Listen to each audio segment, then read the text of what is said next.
ఆ శైలజనాథ్ గారి ఆధ్వర్యంలో రైతులందరూ కూడా పోయి వారి ఆక్రమణని ఆవేదనని అడగడం వెలబుచ్చుకోవడం. అంటే నిజంగా ఈరోజు జనవరి వచ్చింది, అంటే ఈ నీళ్ళన్నీ కట్టేసే సమయం. రైతులందరూ కూడా ఒక భయంతో, ఒక బాధతో, ఉక్రోషంతో శైలజనాథ్ గారి నేతృత్వంలో పోయి ఎస్సీ గారిని అడగడం. అంటే మాకు ఇంతవరకు నీళ్ళు లేకపోవడం కూడా మాకు నిజంగా ఇదైతుంది. ఇప్పుడు ఈ మూమెంట్లో కూడా అంటే జనవరిలో కూడా డిసెంబర్ జనవరిలో గరుచుందుపల్లి కోనకుంట ప్రాంతాల్లో తాగునూరికి వాటర్ ట్యాంకుల్లో తోలుతుందంటే నిజంగా దౌర్భాగ్యం. మనం ఏ పరిస్థితుల్లో ఉన్నాం అనేది ఒకసారి మీరు బెరేజ్ వేసుకోవాలి. మీ అధికారుల ద్వారాగా అక్కడ ఉన్న ఆ పంచాయతీలకు మీరు పోయి తెలుసుకోవాలి. నిజంగా రైతులందరూ కూడా ఎందుకు ఉక్రోషంగా వచ్చేసి ఎస్సీ ఆఫీస్ని ముట్టడికి అనేది కూడా మీరు తెలుసుకోవాలి. మేమే ముట్టడి రాలేదు, మేము నిజంగానే అడిగాం. మేము ఒక డెడ్ లైన్ పెట్టేదానికి వచ్చాము.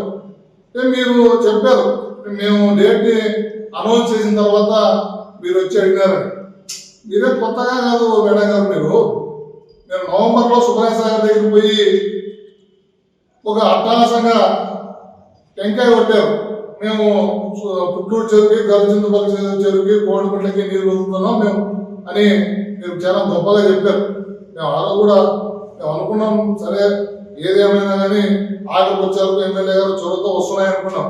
కానీ నవంబర్లో మీరు టెంకాయ కొట్టిన ప్రారంభ టెంకాయ కొట్టి నీరు వదులుతామన్న కార్యక్రమం జనవరి వచ్చినా కూడా 2 నెలలు అయిపోయినా కూడా ఏమాత్రం చెల్లలేని విధంలో ఉంటే మేము అడగకూడదా? రైతుల పక్షాన మేము మాట్లాడకూడదా? పోరాడకూడదా? అంటే మేము మాట్లాడితే రాజకీయ దురుద్దేశాలని మీరు అడ్డగడతారా? రైతుల తరఫున మేము పోరాటాన్ని మేము మాట్లాడే విధానాన్ని మీరు ఒక రాజకీయ దురుద్దేశంతో మాట్లాడతారు అనుకుంటే మేము స్వాగతిస్తాము. రైతుల పక్షాన పోరాడడానికి ఇది రాజకీయమే అని మీరు భావిస్తే మేము పోరాడతాం. ఈ నియోజకవర్గంలో ప్రతి ఒక్కటి కూడా అంటే రైతాంగం పైన విపరీతంగా ఆధారపడిన నియోజకవర్గం అని మీకు కూడా బాగా తెలుసు. ఈ నియోజకవర్గం హెచ్ఎల్సీ కెనాల్ పైన ఎక్కువ ఆధారితమైన ప్రాంతం అని కూడా మీకు తెలుసు. ఇన్ని తెలిసినా కూడా మీరు బట్టగాల్సి అంటే మీ అసమర్థతని, మీ విధానాలని, మీ పార్టీలో ఉన్న అంతర్గత కుమ్మాటల్ని, మీకు వచ్చిన ఆవేశాన్ని మా పైన మీరు మాట్లాడడం సరైనది కాదని నేను మరొకసారి నిర్ణయించుకుంటున్నాను. మీకు అలాగా మీరు ఏం చెప్పారంటే గేట్లు తెరుచుకోలేదు, దాని విభాగ ఫెయిల్ అయింది కూడా మీ ప్రభుత్వం అని చెప్తారు. ఎన్నోమని చెప్తారు మా మీద మీరు అధికారంలోకి వచ్చి ఇది 2వ సంవత్సరం. 2 సార్లు గేట్లు పెట్టారు, 2 సార్లు గేట్లు మూసినారు. గేట్లు అంటే మీకు తెలియదా? గ్రీసులు పెట్టాలా, పైకి లేయాలని అదే విషయాన్ని మా నాయకుడు శైలజనాథ్ గారు అడిగిన విషయం. అంటే మీరు కొత్తగా అధికారం వచ్చినప్పుడు నిజంగా ఆ రోజు గేట్లు తెరుచుకోలేదంటే అది మా తప్పిదమే అనుకోవాలి.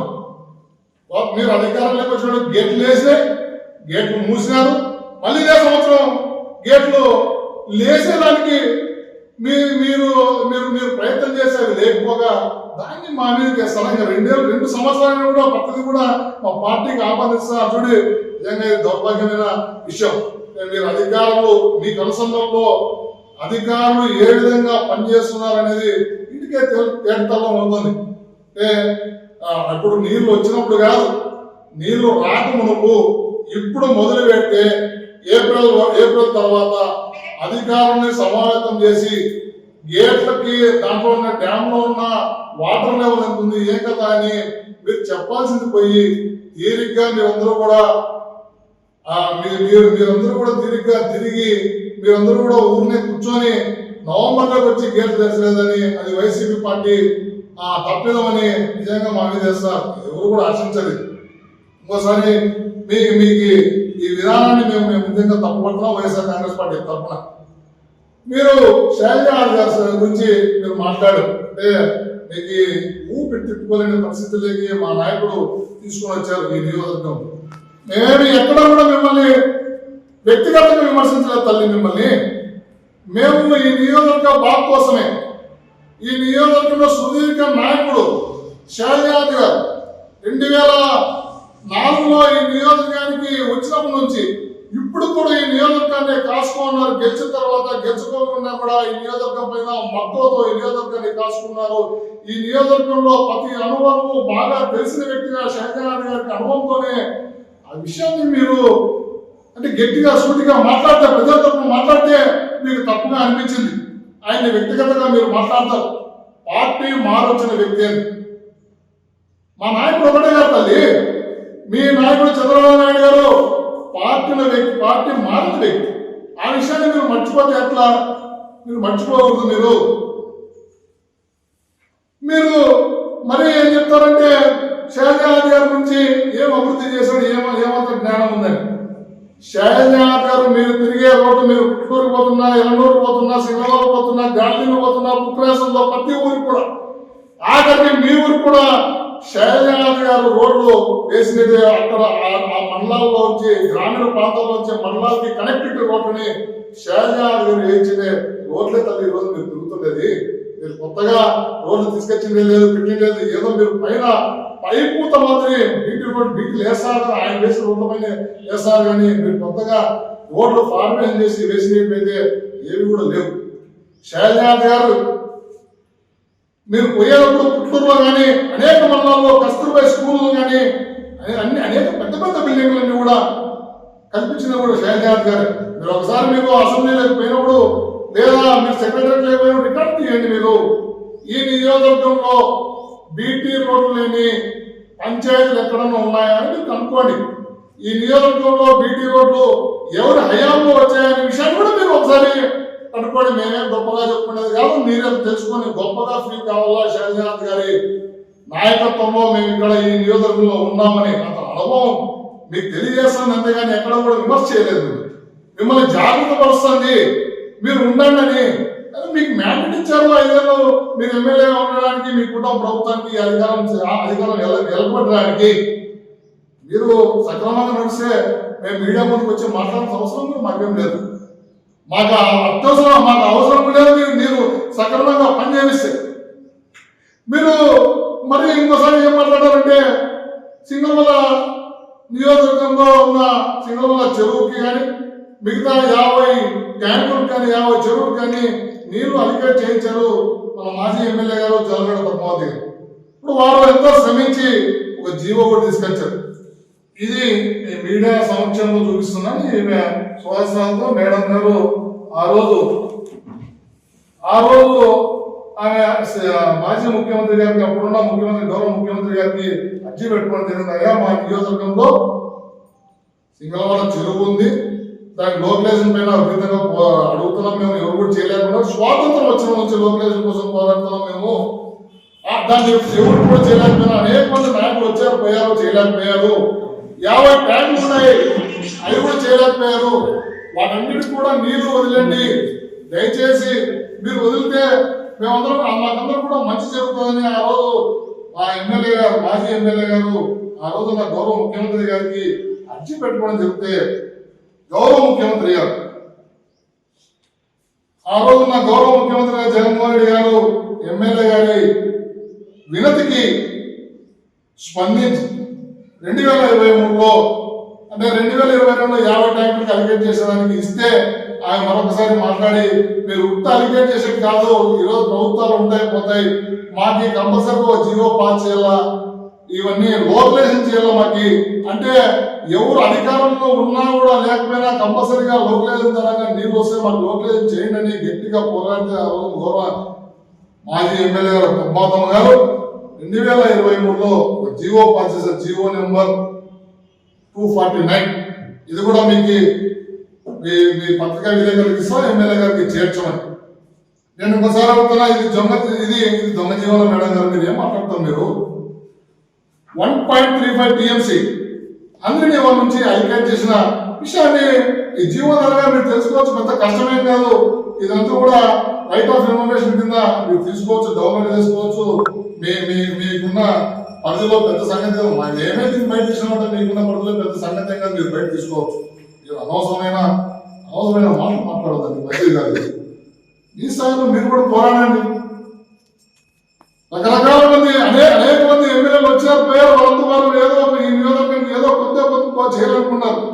అంత అందులో భాగంగానే పద్మావతమ్మ గారు శాశ్వతమైన పని చేయించిపోయారు.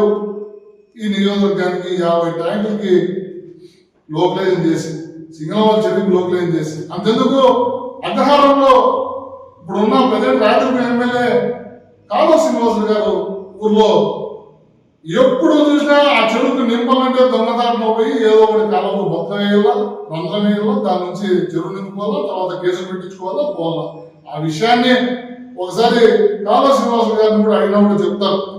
ఆ చెరువు కూడా పైపు వేసి, పైపు ఎవరు కూడా రైతులందరూ కూడా నీరుని చౌర్యం చేశారనే అపవాదం రాకపోకుండా, కేసులు పెట్టుకోకుండా గర్వంగా పైపులు వేయించిన ఘనత కూడా వైఎస్ఆర్ కాంగ్రెస్ పార్టీ తల్లి. మీరు మన అనవసరంగా పార్టీని నిందించాలని కాదు, మీరు సక్రమంగా చేస్తే మాకే ఇబ్బంది ఏం లేదు. మీరు మరీ ఏం చెప్తారు, నిన్న ఆ జీవోని రీజీవో చేస్తారు. మీకు అలవాటు ఏంటిదే కదా ఇది.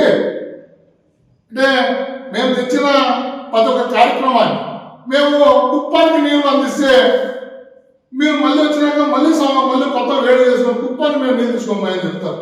మేము భోగాపురం ఎయిర్పోర్ట్ ని మేము మా ఆయంలో కంప్లీట్ చేస్తే మీరు వచ్చి ఒక ఫ్లైట్ తిప్పి భోగాపురం ఎయిర్పోర్ట్ ని మేము చేసాం గొప్పగా అని చెప్పుకుంటాం. ఆ రోజు భోగాపురం ఎయిర్పోర్ట్ కి శంకుస్థాపన చేసిన రోజు మీరు కుప్పంలో కూడా శంకుస్థాపన చేశారు, నెల్లూరులో శంకుస్థాపన చేశారు, భోగాపురం ఎయిర్పోర్ట్ కూడా శంకుస్థాపన చేశారు 3 చోట్ల. మళ్ళీ కుప్పం ఎయిర్పోర్ట్ కి, నెల్లూరు ఎయిర్పోర్ట్ కి ఇప్పుడు కూడా పునాదులు కూడా కదలలేదు. భోగాపురం ఎయిర్పోర్ట్ జరిగింది అంటే నేనేం చెప్తా అంటే మీరేమే కొత్తగా కాదు, రీజీవో తీసుకొస్తామని చెప్తారు. ఇదే నేను తెచ్చిన జీవోని మన రీజీవో అంటే నాకు ఏదో సినిమాలో చూసాము, తనిఖీల్లో పని ఒకటి చెప్తాడు, అది చెమది నాకు గల్లీలో చెల్లికి పెళ్లి చేయాలి మళ్ళీ మళ్ళీ అన్నట్టు. కానీ ఏం మాట్లాడుతున్నారు మీరు? మేము తెచ్చిన జీవోని దాన్ని మళ్ళీ మీరు గొప్పగా చెప్పుకోవాలండి. అంటే మేమే ఈ నియోజకవర్గానికి ప్రాతినిధ్యం వహించిన మంచి నాయకులు అని చెప్పుకోవాలని. ఇప్పుడు ఇక్కడ ఎవరు కూడా అంత తెలివి తక్కువగా ఎవరు లేరు ఈ నియోజకవర్గం అందరూ కూడా. ఈ నియోజకవర్గానికి ఏదైనా మంచి చేయాలంటే, మంచి చేకూర్చాలంటే వైఎస్ఆర్ కాంగ్రెస్ పార్టీ జగన్మోహన్ రెడ్డి ఆధ్వర్యంలో ఈ నియోజకవర్గంలో ఎవరు వచ్చినా కూడా ఈ పార్టీ నిబద్ధతతో ప్రజలకి మంచి చేయాలనే ఉద్దేశంతోనే ఇక్కడ ఉన్నారు. మీరు మరొకసారి మిమ్మల్ని విజ్ఞప్తి చేస్తున్న తల్లి, మీరు అంటే 15వ తేదీ నీరు వదులుతామని చెప్పారు. వదిలితే మాకు సంతోషం, అంతగాడికి మాకు నిజంగా పని బలం తగ్గిస్తారు. మీరు రైతుల తరఫున పోరాడడానికి మేము ఆ రోజు కూడా వెనకాల వేయము. 15వ తేదీ మీరు నీరు రాలేకపోతే 16వ తేదీ మా నాయకుడు చెప్పారు సైన్యానంద్ గారు, 16వ తేదీ మీకు ముట్టడి చేస్తాం, ఎస్సీ ఆఫీస్ ని ముట్టడి చేస్తాం, కాలువని ముట్టడి చేస్తాం. అంటే గొంతెండిపోతుంది మాది. మేము గొంతెండిపోతే మేము ఇట్లే మీరు నీళ్ళు వదిలేంత వరకు, మీరు బీచ్ తిప్పేంత వరకు, మీరు సెటిల్ ఎత్తేంత వరకు మేము కాసుకోవడం అంటే మాతో కాదు. నిజంగా మా భయం అది. నిజంగా మీరు కూడా చెప్పారు మాకు ఈ పీరియడ్ లో ఇప్పటికి 5 టీఎంసీ నీళ్లు ఎన్టీఆర్ డ్యామ్ లో ఉన్నాయని. పిఎంఆర్ డ్యామ్ లో సెంట్రల్ పని చేయకపోతే దాంట్లో వచ్చిన నీళ్లు పిఎంఆర్ డ్యామ్ లోకి వచ్చినాయి. అదే మీరు గొప్పతనం కాదు. మీరు ఒకసారి కూడా ఆ ఎస్సీ గారిని కానీ అక్కడ ఉన్న ఇరిగేషన్ వాళ్ళని కూడా పిలుచుకొని రావాలి. గత 2019 నుంచి 2024 వరకు ఈ నియోజకవర్గంలో ఉన్న అనేక రకాలుగా కాలువలకి ఎన్ని టీఎంసీ నీళ్లు సకాలంలో పోయి ఎన్ని చెరువులకి సకాలంలో నింపారు, ఎప్పటికెప్పుడు సకాలంలో నీరుని పాలించాలనే విషయాన్ని కూడా మీ ఎస్సీ గారు అడిగితే ఆ రికార్డ్స్ ఉంటాయి, ఆర్థిక రికార్డ్స్ ఉంటాయి, తెలుసుకోండి.